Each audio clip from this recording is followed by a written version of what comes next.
अस्सलामुअलैकुम सामीन। 9 सफ़रुल मुज़फ़्फ़र और 15 अगस्त है। ख़बर का उन्वान है यमुना नदी में नहाने गए 6 लड़कों में से 3 डूब गए, 3 बच गए। मामला हरियाणा के ज़िला पानीपत से मुताल्लिक़ है। ख़बर थोड़ी तफसील से सुने। रियासत हरियाणा के ज़िला पानीपत के गांव खोतपुर के रहने वाले गौरव, रिहान, आबिद, सुमित, नीतीश, एक दूसरा सुमित यमुना नदी में नहाने आए।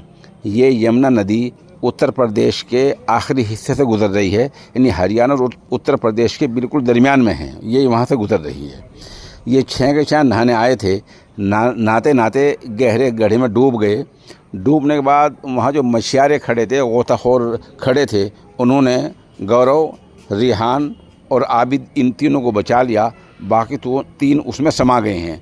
उनकी लाशों को ढूंढा जा रहा है। मौके पर आला अफसरान पहुंच गए हैं।